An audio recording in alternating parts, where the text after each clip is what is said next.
இன்னைக்கு வெள்ளிக்கிழமைங்க காலையிலே விளக்கு போடலாம்னு நெனச்சுக்கிட்டு இருந்தேன். ஆனா அதுக்கு டைமே கிடைக்காதுங்க. ஏன்னு கேட்டீங்கன்னா, காலைல அவர வேலைக்கு அனுப்புறதே பெரிய போராட்டமா இருக்கும். அந்த டைம் வந்து விளக்கு போட்டுக்கிட்டு இந்த இதெல்லாம் பண்ணிட்டு இருக்க முடியாது. எப்பவுமே ஈவினிங் ஒரு வட்டம் தான் விளக்கு பொருத்துவேன். அதுவும் இல்லாம டெய்லி விளக்கு பொருத்துவேனா அப்படின்னு கேட்டா, அதெல்லாம் கிடையாதுங்க. வாரத்துல ஒரு 2 வாட்டி தாங்க பொருத்துவேன்.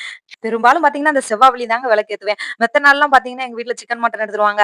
அந்த வெள்ளிக்கிழமையுமே பார்த்துக்கோங்க, நான் போராட வேண்டியதா இருக்கும். "கொஞ்சம் இருங்க, இருங்க நான் சாமி கும்பிட்டுக்கிறேன். அதுக்கப்புறம் நீங்க முட்டை பொரிச்சுக்கோங்க" அப்படி சொல்லிக்கிட்டு இருப்பேன். "என்னடா இந்த பொண்ணு விளக்கேத்திக்கிட்டு சிக்கனும், மட்டனும் பேசிக்கிட்டு இருக்கே" அப்படின்னு பார்க்குறீங்களா? என்ன பண்ண நம்ம வீட்டோட சூழ்நிலை அப்படி இருக்குல்ல. அப்புறம் பார்த்தீங்கன்னா, எனக்கு ரொம்ப நாள் ஒரு ஆசை இருக்குங்க. வீட்ல ஒரு பூஜை ரூம் மாரி கட்டணும். இல்லன்னா வந்து இந்த ஸ்டாண்ட் மாரி சொல்லுவாங்கல்ல, ஸ்டாண்டுன்னு சொல்ல முடியாது. அது ஒரு கபோர்டுன்னு சொல்லுவாங்க. அந்த மாரி கபோர்டாச்சும் வாங்கணும் அப்படின்னு ஒரு ஐடியா இருக்கு. அது ரொம்ப நாள் நானும் கேட்டுக்கிட்டே இருக்கேன். நானும் வாங்குவாங்கன்னு நெனச்சுக்கிட்டே இருக்கேன். அது தள்ளி தள்ளி போய்க்கிட்டே இருக்கு. ஒரு நாள் கண்டிப்பா இத வாங்கியே ஆகணுங்க. எங்க வீடுமே ரொம்பவே ஆல்ட்ரேஷன் பண்ண வேண்டியது இருக்குங்க. அதனால இப்போதைக்கு அதெல்லாம் முடியாதுங்க. அதனால இருக்கிறத வச்சு சமாளிப்போம் அவ்வளோதானே.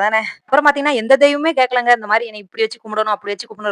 நம்ம தான் நம்ம வசதிக்கு ஏத்தாப்புல மாத்திக்கிறோம் எல்லாத்தையும். இப்படி வச்சு கும்பிடக்கூடாது, அப்படி வச்சு கும்பிடக்கூடாது. நம்மளா நம்ம மனச வந்து குழப்பிக்கிறோமே தவிர, தெய்வம் சொல்லவே கிடையாதுங்க. நம்ம எப்படி கும்பிட்டாலும் சரி, தெய்வம் நம்மளுக்கு குடுக்க வேண்டியது தான் குடுப்பாங்க. அதுவும் இல்லாம தெய்வம் குடுக்குறது தான் குடுக்கும். அள்ளிலாம் குடுக்க மாட்டாரு. எதுலயுமே நம்மளுக்கு ஒரு உழைப்பு இருந்தா தாங்க கிடைக்கும். அத விட்டுட்டு இது இப்படி செஞ்சா முன்னேறிருவோம், அப்படி செஞ்சா முன்னேறிருவோம்னு சொல்லிட்டு நம்ம மூட நம்பிக்கையிலே முழிறக்கூடாது.